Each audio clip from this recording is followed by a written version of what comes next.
Hello विद्यार्थियों, आप सभी लोगों का मैं एक बार फिर से स्वागत करता हूं आप लोगों का रेलवे जॉब एक्सप्रेस में सभी विद्यार्थियों का। और जैसा कि आप लोग थंबनेल टाइटल पढ़ के यहाँ पे पहुंचे हैं कि भारतीय संविधान का इतिहास जो कि हम लोग जानेंगे आज के इस सेशन में, जो कहाँ से शुरू होगा, एक एक चीजें, बेसिक चीजें जो आपके रहेगी उस पर हम लोग चर्चा करेंगे। तो चलिएगा शुरुआत करते हैं हम लोग। भारतीय संविधान, वैसे संविधान होता क्या है? किसी देश को चलाने के लिए जो व्यवस्था, ठीक है, तो कॉन्स्टिट्यूशन के अंदर ही आता है आपका। यानी कि देश को चलाने के लिए भाई नियम कानून चाहिए, ठीक है, तो क्या है आपका संविधान हो गया। ठीक, अब बात करते हैं भारतीय संविधान के इतिहास की। तो इसकी शुरुआत कहां से होती है इसके बारे में पहले मैं थोड़ा सा इतिहास की तरफ जाऊंगा, हिस्ट्री की तरफ जाऊंगा कि इतिहास में होता क्या। देखिए, विश्व भर में थोड़ा सा एक डेट याद रखिएगा। वो कौन सी डेट है? ये डेट है आपके, ये विश्व भर की बात कर रहा हूं मैं, ठीक है। विश्व भर में इस समय पे अचानक से एक बड़ी घटना घट जाती है, ठीक है। ये घटना कब की है? डेट वाइज याद रखिएगा, ईयर वाइज। ये ईयर है आपका 1453 में, 1853 में जो तुर्की का मार्ग था, समझ, तुर्की के ऑटोमन शासकों के द्वारा, तुर्की के ऑटोमन जो क्या थे आपके शासकों ने व्यापार का जो मार्ग था, व्यापार मार्ग रोक दिया, ठीक है।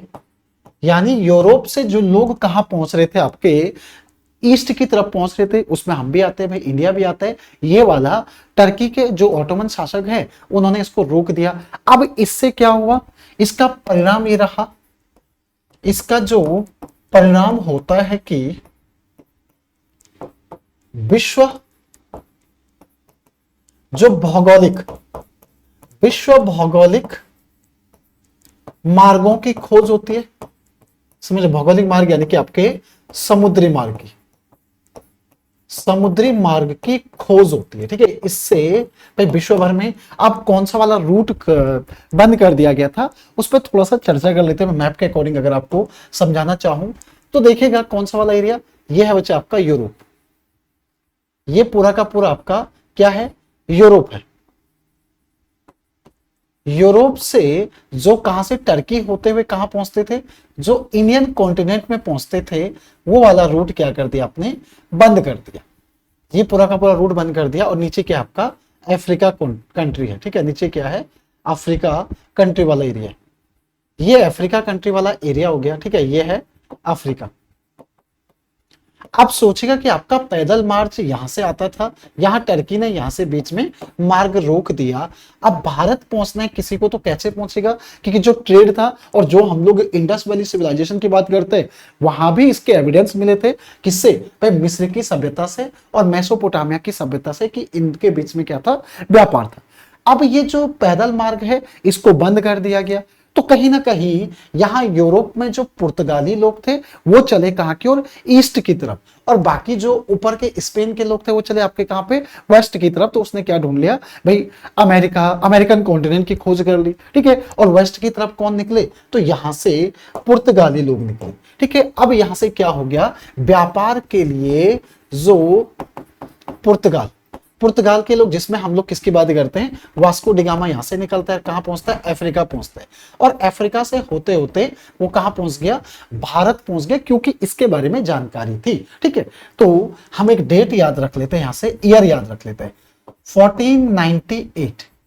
1498 यानी 1498 में क्या होता है? वास्को डिगामा जो कि एक क्या था? पुर्तगाली व्यक्ति था। ये कहां से आया था? पुर्तगाल से आया था। वास्को डिगामा पुर्तगाल से खोज पे निकलता है समुद्री मार्ग के, और यानी उसके पास भारत के बारे में जानकारी थी। क्यों थी उस पर भी बात करेंगे। वास्को डिगामा कहां पहुंचता है? ये भारत के कालीकट पहुंचता है। कालीकट या कालीकट जो कि केरल में है। ये केरल में पहुंचा और यहां वास्को डिगामा का स्वागत किया गया। किसके द्वारा स्वागत किया जाता है? जमोरिन के द्वारा। जमोरिन जो वहां का उस समय पे रियासत का राजा था, जमुरिन जो राजा हुआ करता है उसके द्वारा इसका स्वागत किया जाता है। कहां पे? कालीकट पे वास्को डिगामा का। वास्को डिगामा एक पुर्तगाली व्यक्ति था। अब देखेगा जो ईस्ट इंडिया की बात करें हम लोग तो हम यूरोप के कहा हैं?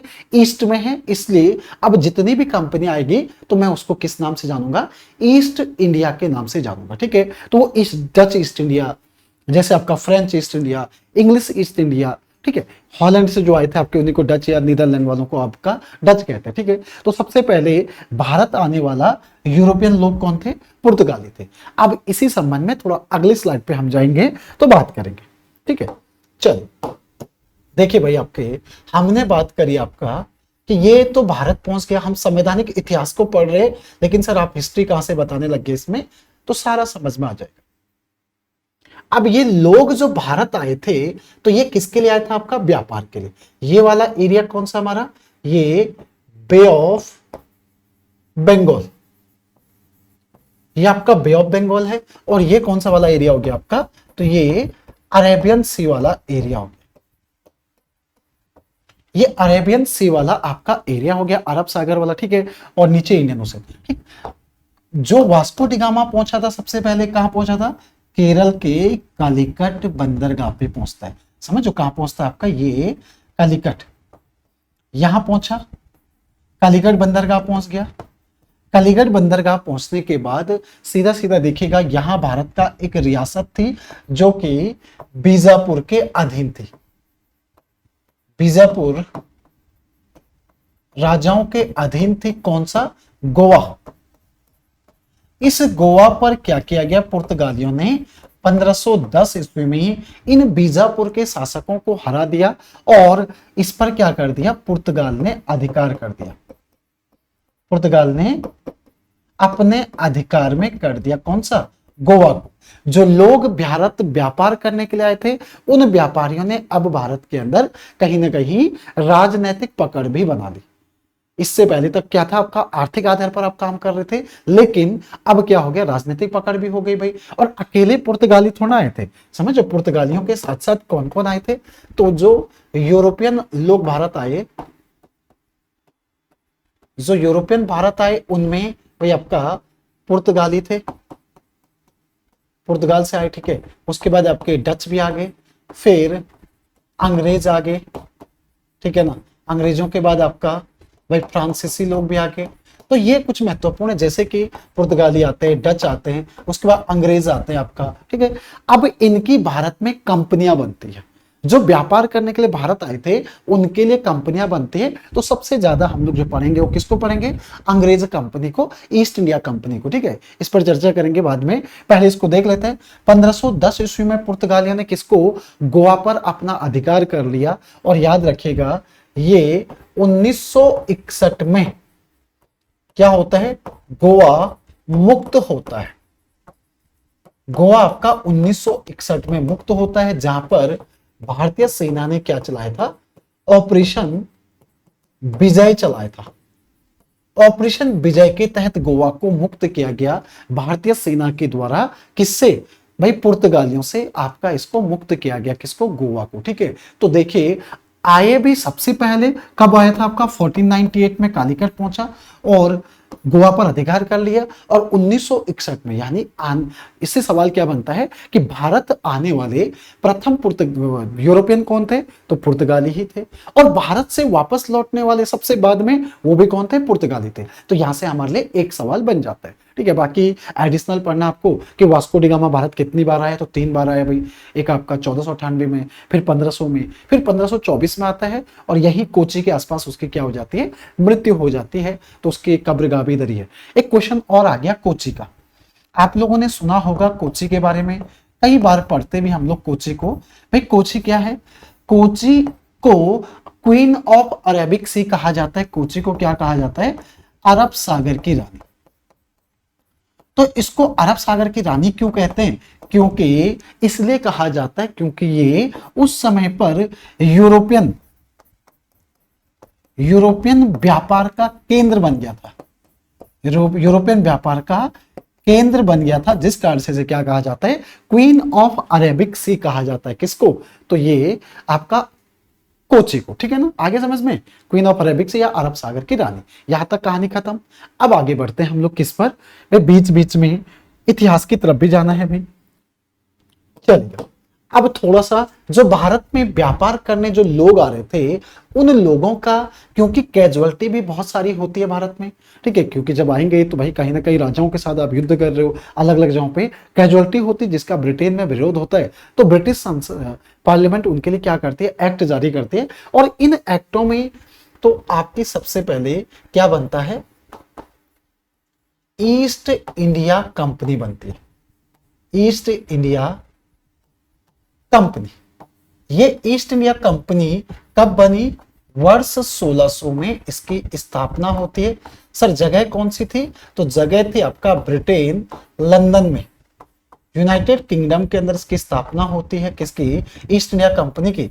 और ईस्ट इंडिया कंपनी के समय पे देखिएगा, जब ईस्ट इंडिया कंपनी का, तो उस समय पे दिल्ली का शासक कौन था, दिल्ली का जो शासक होता है उस समय पे कौन होता है, तो अकबर दिल्ली का शासक था। अकबर क्या कर रहा था उस समय पे, दिल्ली में शासन कर रहा था, ठीक है, जब ईस्ट इंडिया कंपनी की स्थापना की गई थी।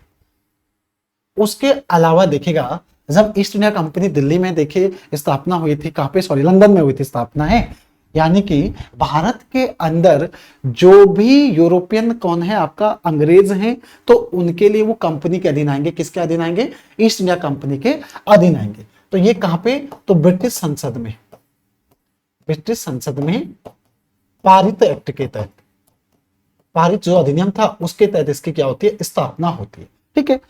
जो देखिए मैंने आपसे बताया ना कि यहाँ पे बाकी लोग भी तो आ रहे हैं, ये यूरोपियन जो है उसमें खाली आपके पुर्तगाली नहीं है, अंग्रेज भी हैं। अब अंग्रेजों के बारे में हमने सबसे ज्यादा पढ़ना है, ठीक, यहां तक होगी कहानी खत्म। यहां से थोड़ा सा आप लोगों को नोट करके याद रखना है, ये कंपनी जब क्या होता है आपका, स्थापना होती है, तो 1607-8 की ये डेट याद रखिएगा।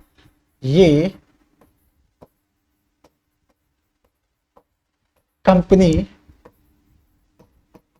कंपनी के अंडर में, कंपनी के अधीन प्रथम राजदूत, यानी कि जो फर्स्ट एम्बेसडर था आपका, वो कौन था, विलियम हॉकिंस। विलियम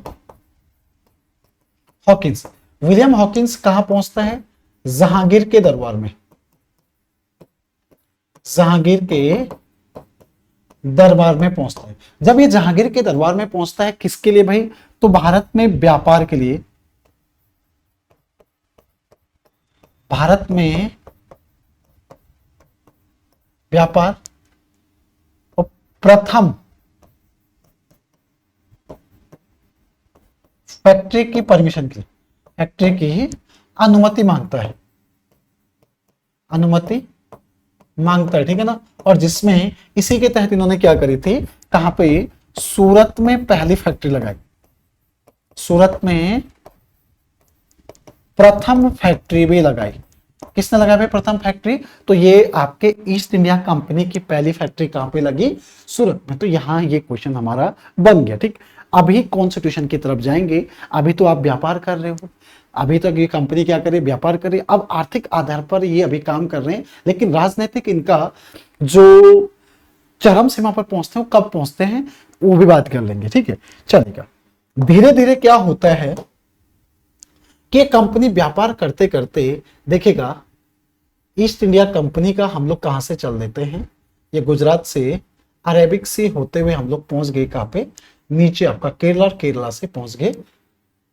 अब जगह जगह जो फरमान जारी किया गया था, उन फरमानों के आधार पर जहांगीर ने सबसे पहले किया, एक औरंगजेब ने भी फरमान जारी करा।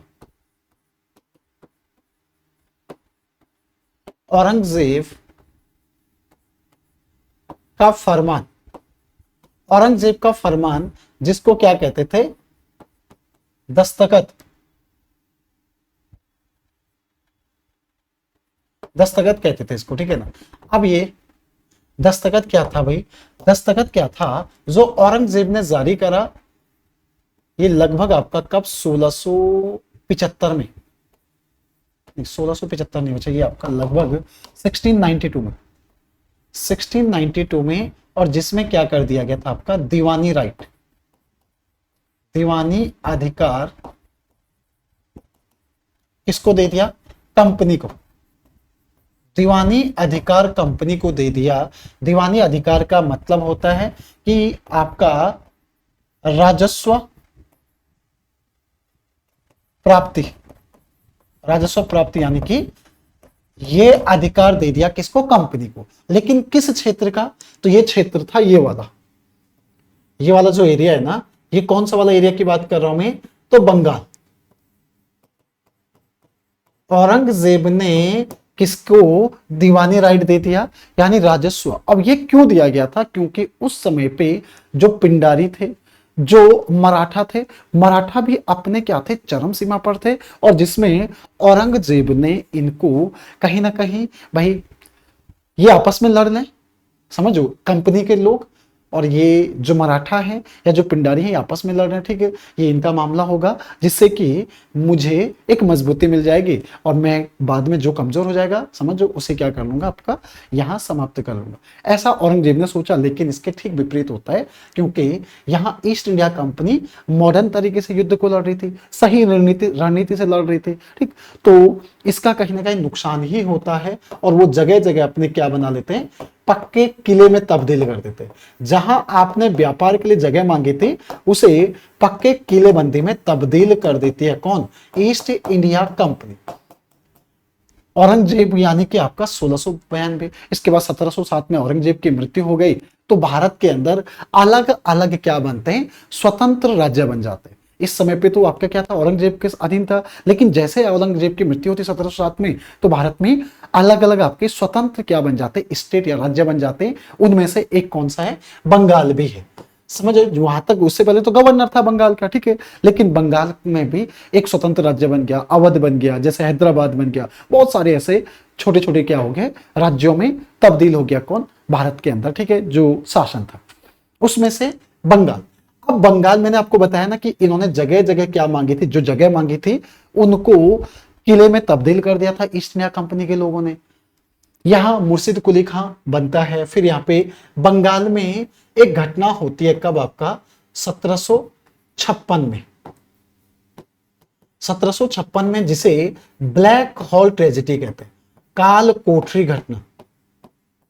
काल कोठरी घटना के नाम से जानते हैं इसको। किस नाम से जानते हैं? काल कोठरी की घटना के नाम से जानते हैं, जिसमें औरंगजेब ने, सॉरी औरंगजेब कह रहा हूं मैं,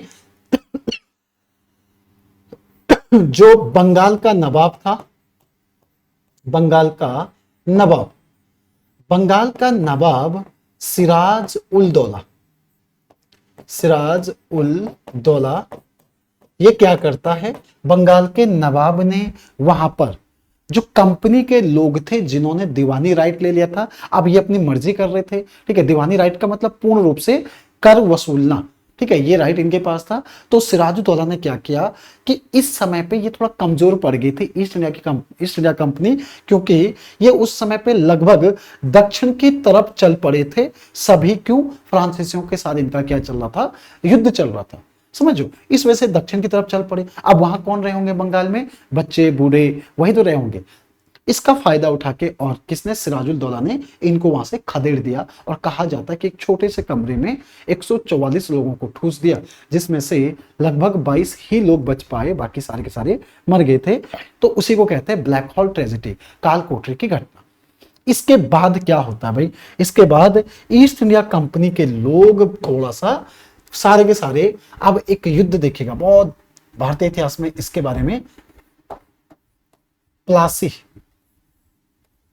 प्लासी का युद्ध होता ना, प्लासी का युद्ध, बैटल ऑफ प्लासी। ये बैटल ऑफ जो प्लासी था ना, ये कब लड़ा गया?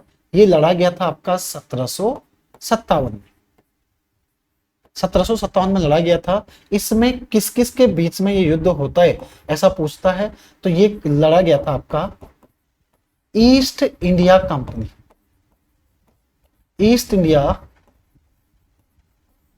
कंपनी और किसके बीच में लड़ा गया था? ये बंगाल के नवाब, बंगाल के नवाब के मध्य, बंगाल के नवाब के मध्य ये युद्ध लड़ा जाता है। ठीक है, इस युद्ध में होता क्या है, इस युद्ध में कंपनी का जो नेतृत्व कर रहा था वो कौन कर रहा था, तो Lord Clive, Lord Clive company का नेतृत्व कर रहा था, ईस्ट इंडिया कंपनी का नेतृत्व, जबकि बंगाल का नेतृत्व कौन कर रहा था, सिराज उल दौला, सिराज उल दौला नेतृत्व कर रहा था। ठीक है, और इसमें होता क्या है, ये जीत जाती है, ईस्ट इंडिया कंपनी जीत गई और सिराजुल दौला क्या हो जाता है, आपका मारा जाता है। लेकिन कैसे मारा गया उस पर भी बात कर लेते हैं। इसे छद्म युद्ध कहते हैं, समझो, इसे छद्म युद्ध कहते हैं क्योंकि इसका जो सेनापति था वो कौन था, मीर जाफर। समझो आपका कौन, मीर जाफर जो सेनापति था सिराजुल दौला का, ये अंग्रेजों से मिल जाता है, मीर जाफर हो गया और स्टेट हो गए वहां पे। ठीक है ना, ये सब क्या हो जाते हैं कि किससे मिल जाते हैं, अंग्रेजों के साथ मिल जाते हैं। जिसमें भाई अगर सेनापति को कहा कि लड़, और वो तो पहले से शामिल है किसके साथ, विपक्षी के साथ, जो शत्रु है उसके साथ मिला हुआ है। ठीक, तो जिस कारण से क्या हो जाता है, यहाँ पे सिराजुल दौला मारा जाता है। परिणाम क्या होता है इसका, तो थोड़ा परिणाम भी देख लेते हैं। इसका परिणाम यह होता है, अब हम लोग बंगाल तो नहीं कहेंगे, सॉरी भारत तो नहीं कहेंगे क्योंकि ये बंगाल क्षेत्र में अंग्रेजी शासन की नींव पड़ जाती, अंग्रेजी शासन की नींव पड़ती है, नींव पड़ती है। ठीक है ना, यानी वो क्या बन गए, आपके किंग मेकर बन गए, जिसको चाहे राजा बना सकते थे। और मीर जाफर जो सेनापति था, ये बंगाल का नवाब बनाया जाता है, लेकिन कठपुतली शासक के तौर पर, जिसको मर्जी आए उसको क्या किया जाएगा, आपका राजा बनाया जाएगा। किसके द्वारा, ईस्ट इंडिया कंपनी के द्वारा। अब वो यहाँ के क्या बन गए, राजा बन गए। ठीक है, इसके जस्ट बाद एक युद्ध लड़ा जाता है, वो बेदरा का युद्ध होता ना, एक युद्ध लड़ा जाता है, कौन सा, बेदरा। बेदरा का युद्ध जो होता है ये 1760 में होता है। और ये किसके बीच लड़ा जा रहा था, तो ये ईस्ट इंडिया कंपनी और फ्रांसीसियों के बीच, समझो फ्रांसीसियों के बीच लड़ा जा रहा था। इन दोनों के बीच में युद्ध होता है, जिसमें होता है कि आपका कि बंगाल का नवाब कौन था, मीर जाफर। मीर जाफर फ्रांसीसियों का साथ देता है। मीर जाफर किसका साथ देता है, फ्रांसीसियों का साथ देता है। ठीक है, जिससे नाराज होकर ईस्ट इंडिया कंपनी ने क्या किया, तो इससे कंपनी जीत जाती है, यहां पे कंपनी जीत जाती है। ठीक है ना, कंपनी ने युद्ध जीत जाती है और मीर जाफर को हटाकर, मीर जाफर को हटाया जाता है। ठीक है, उसके स्थान पर किसको राजा बनाया जाता है, मीर कासिम को बनाया जाता है। मीर कासिम जो कि क्या बन गया, बंगाल का राजा बन गया, राजा या बंगाल का नवाब बना है। लेकिन कौन बना रहे, ईस्ट इंडिया कंपनी के लोग बना रहे। अब और भी कहानी यहां से हो जाती है भाई। अब मीर कासिम बन गया बंगाल का नवाब, और ये चलता आएगा, आगे भी ऐसा चलता ही रहेगा बेदरा का युद्ध के बाद। ठीक है, इसके बाद होता क्या है, इसके बाद बहुत बड़ा युद्ध होता है, जिसे भारतीय इतिहास में बक्सर का युद्ध कहते हैं, बैटल ऑफ बक्सर। इस बक्सर के युद्ध का समय क्या है, तो समय है भाई आपका 1764। ये युद्ध किस किस के बीच लड़ा जा रहा है, तो वही आपकी ईस्ट इंडिया कंपनी और दूसरा क्या है आपका, एक संगठन है। ठीक है, इस संगठन में 3 लोग शामिल हैं, जिसमें कौन कौन होंगे, तो इसमें आएगा आपका बंगाल नवाब आएगा। समझो, प्लासी का जो युद्ध था उसमें तो रॉबर्ट क्लाइव था, ईस्ट इंडिया कंपनी का नेतृत्व कर रहा है। यहां बंगाल के नवाब आ गया, उसके साथ साथ अवध का नवाब और दिल्ली का शासक। यानी इसमें तीन लोग क्या कर रहे हैं, अलायंस बना के लड़ रहे हैं, किसके साथ, ईस्ट इंडिया कंपनी के साथ। और ईस्ट इंडिया कंपनी का जो नेतृत्व कर रहा है उस व्यक्ति का नाम क्या है, हेक्टर मुनरो। ये पूछा भी जाता है, Hector Munro East India Company को लीड कर रहा है, ठीक है। जबकि बंगाल का नवाब कौन है, तो अभी बताया भी था आपको, मीर कासिम। मीर कासिम था। यहां का कौन था भाई, तो यहां का सुजाउल दौला। सुजाउल दौला। और यहां का कौन था आपका, शाह आलम द्वितीय। शाह आलम द्वितीय था आपका, ठीक है, जो दिल्ली का नवाब था। इस युद्ध में होता क्या है, मीर कासिम हो गया देखिए, और ये सभी के सभी क्या हो जाते हैं, हार जाते हैं। और ये बेहतर रणनीति के कारण क्या हो जाता है, जीत जाता है, ठीक है, ये युद्धों को जीत जाता है। जबकि हार कौन जाता है आपका, तो याद रखिएगा ये जो बंगाल का जो नवाब था, जो, ठीक है ना, ये युद्ध हार जाते हैं, ठीक है। बंगाल का नवाब है, अवध का नवाब है, और दिल्ली का शासक है, ये युद्ध हार जाते हैं। और इसके बाद भारत में ईस्ट इंडिया कंपनी जो प्लासी और बेदरा के युद्ध के बाद किंग मेकर बनी थी, अब वो कहते हैं किंग हम ही है। समझ वो क्या कह रहे हैं, आपका किंग हम ही है, अब हम नीचे आपको कोई भी, क्योंकि अब तो हम ही किंग बन गए। इसके बाद भारत में जो कंपनी का शासन है उसको चलाने के लिए अलग अलग क्या आएंगे, आपके नियम आएंगे, ठीक है, ध्यान रखिएगा। इसके बाद है कंपनी के शासन को, कंपनी के शासन को नियंत्रित करने के लिए, नियंत्रित करने के लिए ब्रिटिश संसद क्या करेगी, ब्रिटिश संसद से, ब्रिटिश संसद से कानून पारित होगा। कानून क्या होगा आपका, पारित होगा, ठीक है, ब्रिटिश संसद से कानून पारित होगा। अब जो कानून पारित होगा तो वो भारतीयों पे भी लागू होगा, यानी कि हमारे संविधान की क्या हो गई, नींव पड़ना शुरू हो गई, क्योंकि वो बंगाल क्षेत्र को नियंत्रित कर रहे हैं, तो कहीं ना कहीं वो भारत, क्योंकि भारत में तो शासन कर रहे हैं, भारत में शासन कर रहे हैं ना, ठीक है। तो ये छोटी छोटी चीजें हम लोग को पढ़ने, और इससे जो सवाल बनेंगे आगे, जैसे जैसे आप लोगों का रुझान होगा, कमेंट्स बॉक्स में लिख के जरूर भेजना है कि सर यहाँ पे चीजें समझ में नहीं आई, या सर यहाँ पे हमें थोड़ा सा और क्लियर कर लीजिएगा। जरूर इनसे जुड़े हुए क्वेश्चन भी आप लोगों को देखने को मिलेंगे, ठीक है। चल अब बात करते हैं हम लोग आगे, जो भारतीय संविधान के इतिहास में कंपनी के शासन के लिए, अब भारत में नहीं कहेंगे, हम कहेंगे अभी बंगाल में, ठीक है ना। बंगाल में कंपनी के शासन के लिए, कंपनी के शासन के लिए क्या किया जाता है आपका, यानी बंगाल क्षेत्र में कंपनी के शासन के लिए अलग अलग आपके क्या करे जाते हैं, कानून भेजे जाते हैं, ठीक है। सबसे पहला जो आता है उसे कहते हैं रेगुलेटिंग एक्ट। सबसे पहला क्या आता है आपका,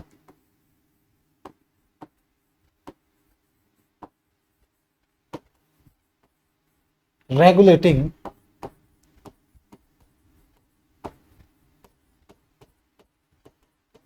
रेगुलेटिंग अधिनियम, ठीक है। ये रेगुलेटिंग अधिनियम क्या था, मैं देखो आप लोगों को आसान भाषा में समझाने की कोशिश कर रहा हूं। रेगुलेटिंग अधिनियम ये आता कब है, 1773 में, ठीक है। इसका मतलब क्या है, कंपनी के शासन को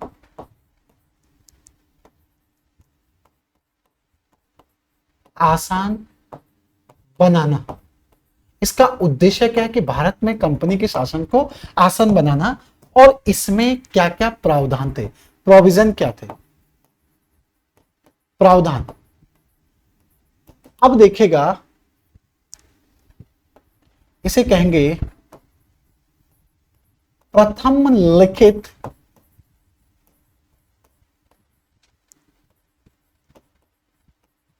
कानून व्यवस्था। समझो, यानी कि हम लोग कहेंगे नियम या कानून, नियम कानून, ठीक है ना। भारत में ईस्ट इंडिया कंपनी के लिए जो शासन करने के लिए ये क्या था, फर्स्ट आपका रिटर्न में आपने कुछ नियम बनाए, कुछ कानून बनाए, तो रेगुलेटिंग एक्ट के तहत बनाए। उसके अलावा अगर बात करेंगे तो आपने क्या किया, कलकत्ता में,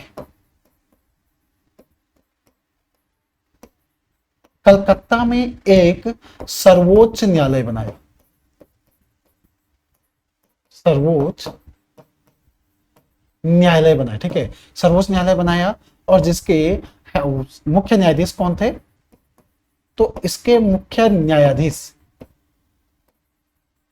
इसके मुख्य न्यायाधीश कौन थे, सर एलिजा एम्पे,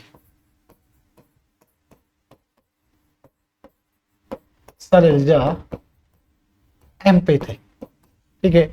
इसी के तहत आपने भारत में राजनैतिक और आर्थिक गतिविधियों को कंट्रोल करने के लिए एक बोर्ड ऑफ कंट्रोल बनाया और एक बोर्ड ऑफ डायरेक्टर बनाया, ठीक है। यानी कि एक का काम होगा भारत में राजनीतिक गतिविधियों को नियंत्रित करना, और एक का काम क्या होगा कि भारत के अंदर जो आर्थिक गतिविधियां हैं, जो इकोनॉमिक एक्टिविटीज है, एक पॉलिटिकल एक्टिविटी को देखेगा, दूसरा आपका इकोनॉमिक एक्टिविटी को देखेगा। बस ये अंतर था बोर्ड ऑफ डायरेक्टर और बोर्ड ऑफ कंट्रोल।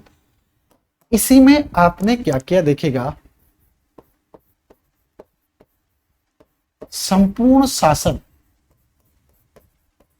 संपूर्ण शासन गवर्नर जनरल, गवर्नर जनरल के अधीन रखा। समझो, गवर्नर जनरल के अधीन रखा, किस कौन से गवर्नर जनरल, तो बंगाल के, बंगाल के प्रथम गवर्नर जनरल। और बंगाल का प्रथम गवर्नर जनरल किसको बनाया गया, तो ये बनाया गया था आपका वॉरेन हेस्टिंग को बनाया गया था। वॉरेन हेस्टिंग प्रथम, बंगाल का प्रथम गवर्नर जनरल बनाया गया। वॉरेन हेस्टिंग बंगाल का प्रथम क्या बना, आपका गवर्नर जनरल बना था। आए समझ में, ठीक है ना। इस एक्ट के तहत, किसके तहत, आपका रेगुलेटिंग एक्ट के तहत बंगाल का प्रथम गवर्नर जनरल कौन बना, तो ये बना आपका वॉरेन हेस्टिंग। इसी कड़ी में हम लोग आगे भी चलते जाएंगे और बहुत सारी चीजें हमें सीखने को मिलेगी। अगला देखिए, होता है कि बहुत सारे एक्ट आते हैं तो सबको मैं एक साथ ही आपको समझाते हुए चलता हूं, अलग अलग बताने से बेहतर है कि एक ही जगह पे बता देता हूं, ठीक है ना। तो एक्टों की बात करेंगे, आपने यहां पे कौन सा देख लिया, 1773 का रेगुलेटिंग एक्ट देख लिया भाई। इसी तो वो अलग इसीलिए लिखाया था मैंने, रेगुलेटिंग अधिनियम देख लिया, ठीक है ना। 1773 का रेगुलेटिंग एक्ट देख लिया। इसके बाद अंग्रेजी शासन को बेहतर बनाने के लिए 1784, ठीक 10 वर्ष बाद क्या आता है, तो इसको बेहतर करने के लिए एक आता है आपका Pitt's India act, Pitt's India अधिनियम, पिट्स इंडिया अधिनियम आता है। और ये इस समय पे बंगाल का गवर्नर जनरल कौन है, तो इस समय पे भी आपका वॉरेन हेस्टिंग ही है, ठीक है। इस दौरान लॉर्ड कौन आता है, आपका कॉर्नवालिस को भारत का यानी बंगाल का गवर्नर बनाया जाता है, ठीक है। इसी दौरान क्या होता है आपका, तो भाई देखिएगा, भारत में जैसे कि पिट्स इंडिया एक्ट के दौरान, ठीक है ना, इसी दौरान कौन बनता है, कॉर्नवालिस,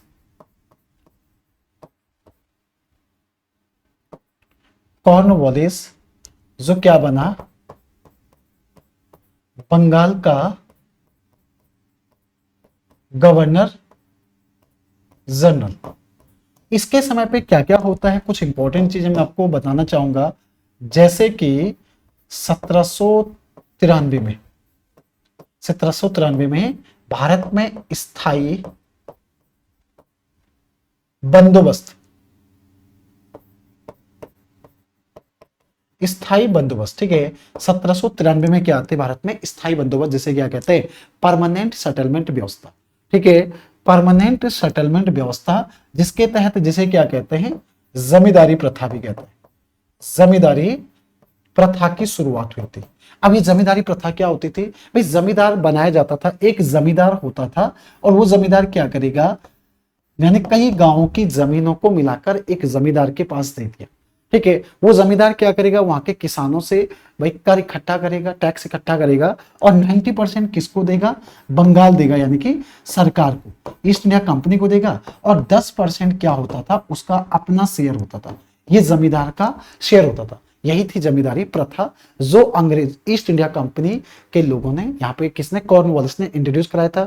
कॉर्नवालिस को भारत में इसने सिविल सेवा परीक्षा की भी शुरुआत करी थी, तो इस वजह से इसे भारत में सिविल सेवा का जनक भी कहते हैं। ठीक है, इसके बाद कौन सा अधिनियम सर हमारे लिए इंपॉर्टेंट है, तो इंपॉर्टेंट आता है आपका 1813 का अधिनियम। 1813 का जो चार्टर एक्ट है ना, इस चार्टर एक्ट में क्या किया जाता है, भारत में देखिएगा एकाधिकार, एकाधिकार समाप्त किया जाता है।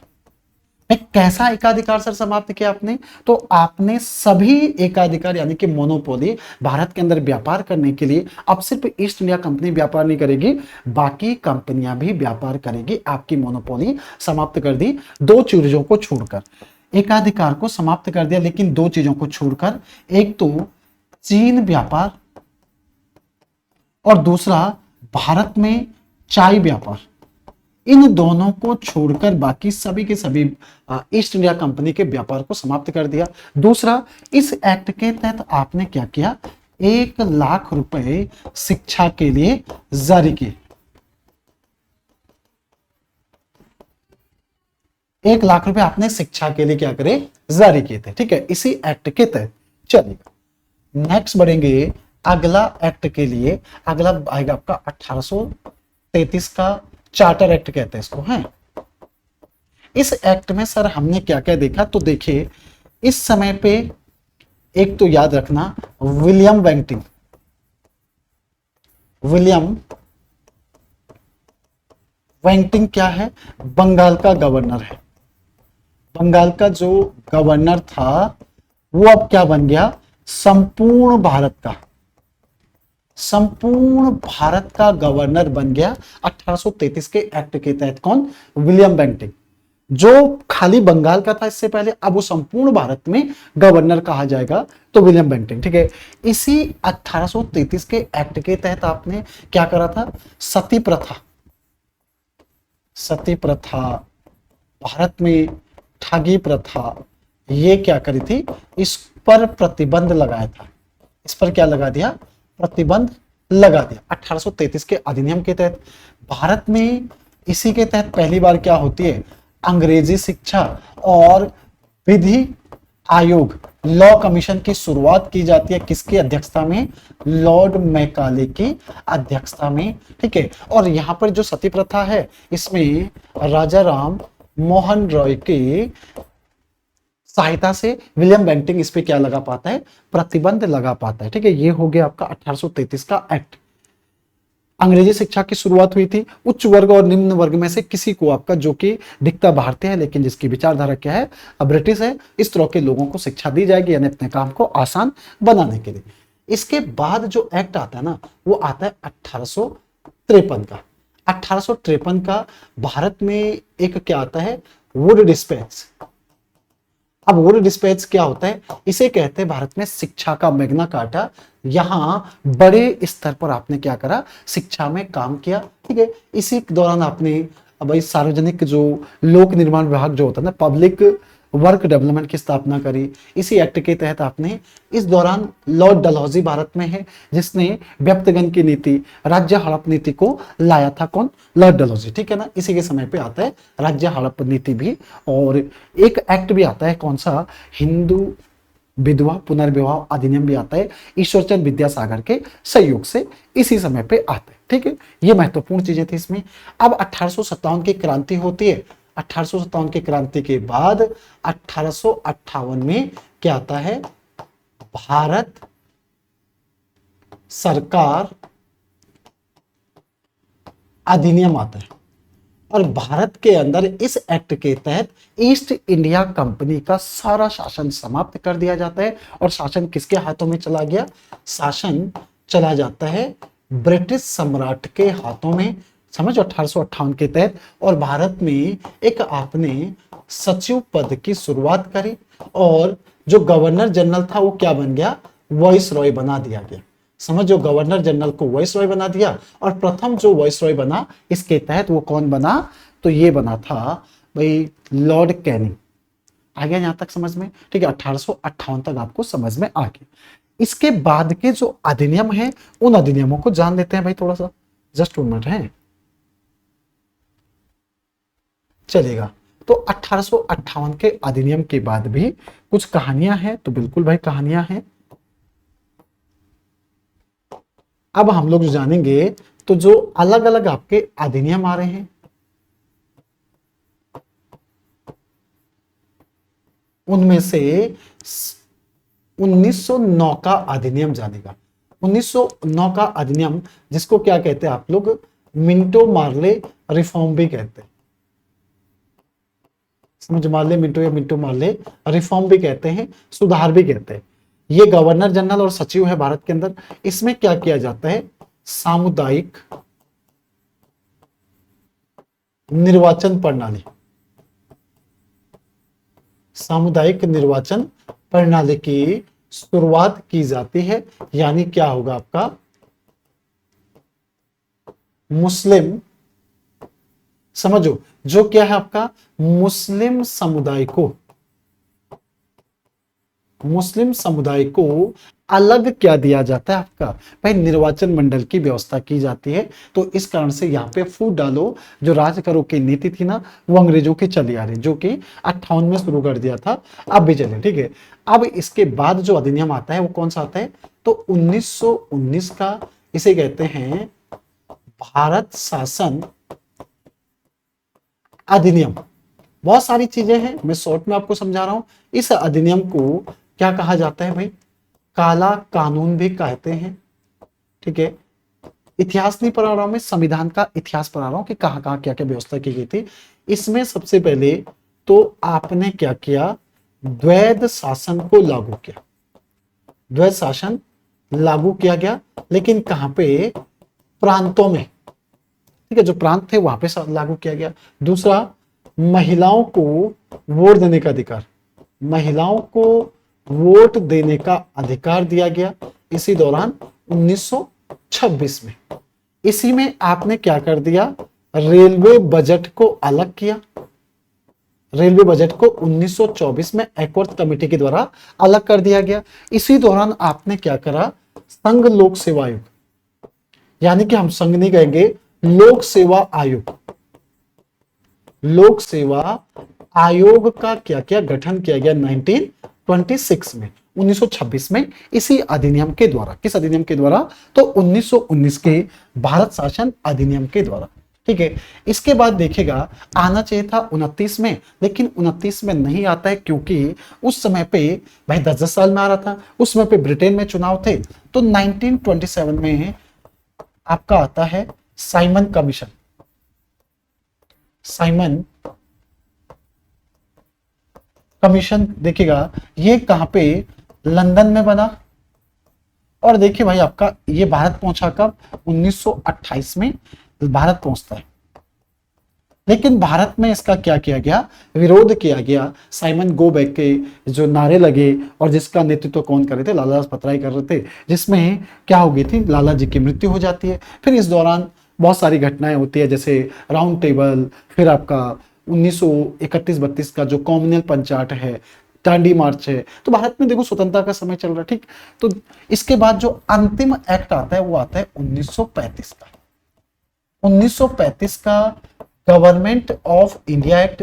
इसमें महत्वपूर्ण क्या है? आपने एक तो आरबीआई की स्थापना कर दी, आपने जो द्वैध शासन है उस द्वैध शासन को क्या कर दिया? देखिएगा, केंद्र में लागू कर दिया और प्रांतों में हटा दिया। समझ, द्वैध शासन को केंद्र में लागू कर दिया और कहां पे? प्रांतों में हटा दिया। ठीक है, दूसरा क्या होता है कि आपने म्यांमार म्यांमार यानी कि वर्तमान जो बर्मा है, उस बर्मा को 1937 में इसी एक्ट के तहत भारत से अलग कर दिया। तो कुछ ये महत्वपूर्ण चीजें थी आपकी, ध्यान दीजिएगा, ठीक है। तो ये थे, और ये अंतिम एक्ट था, और जो भारत का काम, ये भारतीय संवैधानिक इतिहास था, ठीक है। इसी आधार पर कब की बात कर रहे हैं हम लोग, तो देखिएगा 1946 में भारत में क्या आता है, कैबिनेट मिशन आता है।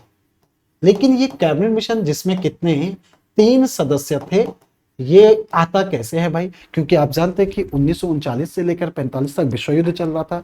इसमें भारतीयों को शामिल होने के लिए जो कहा गया था, उसके पीछे वजह थी। क्यों? क्योंकि तब भारतीयों से कहा गया था, चाहे वो अगस्त प्रस्ताव है, चाहे क्रिप्स प्रस्ताव है, इसमें कहा गया था कि जैसे युद्ध समाप्त हो गया, हम भारत क्या करेंगे, आजाद कर लेंगे, स्वतंत्र कर लेंगे, हम वापस चले जाएंगे। विश्व बिरादरी का दबाव बना। 1945 में ब्रिटेन में आम चुनाव होते हैं। आम चुनाव में वहां पे सत्ता, चर्चिल की सरकार गिर जाती है, और किसकी सरकार बन जाती है, वहां पे नए प्रधानमंत्री बन जाते हैं क्लेमेंट एटली। क्लेमेंट एटली 3 लोगों का पैनल भारत भेजता है, कैबिनेट मिशन, जिसमें पैट्रिक लॉरेंस इसका हेड होता है, स्टूपर क्रिप्स और अलेक्जेंडर, ये 3 लोग इसमें शामिल थे। जिस कारण से इसको कैबिनेट मिशन भी कहा जाता है, क्योंकि ये एटली सरकार में तीनों के तीनों कैबिनेट मंत्री थे। इस कारण से इसको क्या कहा जाता है, आपका कैबिनेट मिशन कहा जाता है, ठीक है। 1946 में भारत पहुंचा। इसी आधार पर क्या होता है, आपकी संविधान सभा का गठन होता है, ठीक है। इसी आधार पर क्या बनती है, आपकी कैबिनेट मिशन के आधार पर। अगले पेज पे चलें, ठीक है। अब देखिएगा, आपने देखा कि सर हमारे पास क्या बन गया, एक कैबिनेट मिशन बन गया। कैबिनेट मिशन आया, ठीक है। कैबिनेट मिशन कब आया, 1946 में भारत आता है। और ये भारत में, भाई भारत को आजाद करने के लिए तो नहीं आया था, ठीक है, उस समय पे स्थिति जानने आया था। इसी के आधार पर क्या बना, आपका संविधान सभा बनी, कॉन्स्टिट्यूशनल असेंबली बनी, संविधान सभा बनी। और संविधान सभा कब बनी थी आपकी, ये भी दिसंबर 1946 में बन गई। इसी संविधान सभा ने कितना वर्ष, 2 वर्ष 11 माह और 18 दिन का समय लिया, ठीक है। और कब जाके, तो 26 नवंबर 1949 को भारत का संविधान क्या कर दिया, पारित कर दिया। लेकिन लागू नहीं किया हमने, लागू किया हमने कब, 26 जनवरी 1950 को। वजह क्या थी आपकी, क्योंकि इसको लागू किया हमने इस दिन, ठीक है। इसके पीछे वजह बताऊंगा, कारण क्या था। कैबिनेट मिशन में 3 सदस्य थे आपके, जो ब्रिटिश कैबिनेट में उस समय पे एटली सरकार के मंत्री थे, और पैट्रिक लॉरेंस इसका हेड था। कहा जाता है कि भारत में पार्टीशन को रोकने का अंतिम प्रयास कौन सा था, यही था। लेकिन कई दौर की बैठक होती जो विफल हो जाता है, फिर कभी इस पे बात ही नहीं, ठीक है। संविधान सभा, इस संविधान सभा में देखिएगा भाई, ये पॉपुलेशन के आधार पर मेंबर आए थे। तो प्रांतों से कितना आए थे, 292। देसी रियासतों से कितना आए थे, राज्यों से 93। और 4 कहां से आए थे, चीफ कमिश्नरी क्षेत्र से। तो टोटल कितने हो गए, ये 389 मेंबर हो गए, ठीक है। 2 वर्ष 11 माह का समय लगाया आपने, और भारत का संविधान का पारित होता है 26 नवंबर को। इसी कारण तो 2015 से हम लोग 26 जनवरी को किस रूप में, तो संविधान दिवस के रूप में मना रहे हैं, ठीक है, संविधान दिवस के रूप में। और ये 26 जनवरी 1950 को क्यों लागू किया गया था, इसके पीछे वजह है। 1930 में अगर आप जाओगे तो 1930 से प्रत्येक वर्ष भारत में 26 जनवरी को किस रूप में मनाते थे, स्वतंत्रता दिवस के रूप में मनाते थे, क्योंकि कांग्रेस के लाहौर अधिवेशन 1929 में पूर्ण स्वराज की मांग की गई थी। उस पूर्ण स्वराज की परिकल्पना के आधार पर ही हमने क्या किया, 1930 से प्रत्येक वर्ष स्वतंत्रता दिवस के रूप में सेलिब्रेट करते थे। अब स्वतंत्रता दिवस आपका 15 अगस्त को हो गया, तो भाई 2-2 दिन तो मना नहीं सकते थे आजादी के बाद, ठीक है। इसी वजह से इस सम्मानित डेट को सम्मान देने के लिए हमने अपना संविधान इस दिन लागू किया। ये इसका इतिहास है। इसके अलावा एक और महत्वपूर्ण चीज आती है जो मैंने यहां पे चर्चा नहीं करी, तो उस पर भी चर्चा कर लेते हैं, क्योंकि भारतीय इतिहास में ये डेट बहुत इंपॉर्टेंट है। इस डेट को कहते हैं कौन सा, इसे कहते हैं 3 जून योजना के नाम से जानते हैं। 3 जून योजना, या इसी को माउंट बैटन योजना, माउंटबेटन योजना 1947 के नाम से जानते हैं। इसमें उस समय का जो गवर्नर था या वॉइस रॉय था, उसने क्या करी, घोषणा करी, अब क्या होगा, पाकिस्तान पाकिस्तान और भारत दो देश होंगे। यह घोषणा की गई थी 3 जून को। उस समय के जो वॉइस रॉय था, भाई वॉइस रॉय किसके द्वारा, लॉर्ड माउंटबेटन द्वारा, लॉर्ड माउंटबेटन द्वारा, ठीक है। इसने ये क्या कर दिया, घोषणा कर दी, यानी कि एक प्रस्ताव की घोषणा कर दी कि भाई आजादी के बाद जब हम वापस चले जाएंगे तो 2 देश बनेंगे, ठीक है। अब इस प्रस्ताव को आपने अप्रूवल करना था तो ब्रिटिश संसद की तरफ जाना पड़ेगा। तो ब्रिटिश संसद में इस प्रस्ताव को प्रस्तुत किया गया। तो वो किया गया था आपका 3 जुलाई को इसको प्रस्तुत किया गया। 3 और 4 जुलाई को क्या, ये वाला समझो जो घोषणा पत्र था, इसको ब्रिटिश संसद में आपने इंट्रोड्यूस कराया और फाइनली वहां पर भी बहस होती है। बहस होने के बाद इस प्रस्ताव को आपने पारित कर दिया, यानी पास कर दिया, ठीक है। कब किया, 18 जुलाई 1947 को ये पारित हो जाता है और इसी आधार पर 15 अगस्त 1947 को 2 स्वतंत्र राष्ट्र बन जाते हैं, भारत और पाकिस्तान, ठीक है। अब इससे जुड़े हुए जो भी सवाल आपके होंगे कमेंट्स बॉक्स में लिख के अपना रिव्यू जरूर दीजिएगा। जहां कोई समस्या होगी बिल्कुल, अब इंपॉर्टेंट जो क्वेश्चन बनेंगे ना, उस पर भी हम छोटा छोटा अपना सेशन रखेंगे। इसके बाद अगली चीजें कि भाई जो संविधान बना था उसमें क्या क्या चीजें थी जो आपने, भाई यहाँ पे हमने कहा ना, लास्ट पेज में बात कर रहे थे कि ये जो समय लगा 2 वर्ष 11 माह और 26 जनवरी 1950 को आपने लागू कर दिया, तो भारत का एक संविधान बन गया, यानी किताब बन गई। उस किताब में इंपॉर्टेंट क्या है, भाग है, उसमें आर्टिकल है, उसमें शेड्यूल है, ठीक। तो उसको हम लोग यहां से आगे अपने अगले सेशन में देखेंगे। ये था भारतीय संविधान का इतिहास। आगे हम लोग अपने संविधान के बारे में डिटेल आपका बाय स्टेप पढ़ते रहेंगे। तो चलिएगा, आज के सेशन को मैं यहीं पे समाप्त करता हूं। आशा करता हूं आपने पूरे सेशन को एंजॉय किया होगा और आप अपने सवाल कमेंट्स बॉक्स में लिख के भेजेंगे। जय हिंद, जय भारत। रेलवे जॉब एक्सप्रेस को मैं आप सभी लोगों का जो एक स्वागत किया था, बहुत अच्छे सेशन के साथ हमने यहाँ पे समाप्त करते हैं और आगे मिलते हैं अगले पार्ट में। तब तक के लिए धन्यवाद। जय हिंद, जय भारत।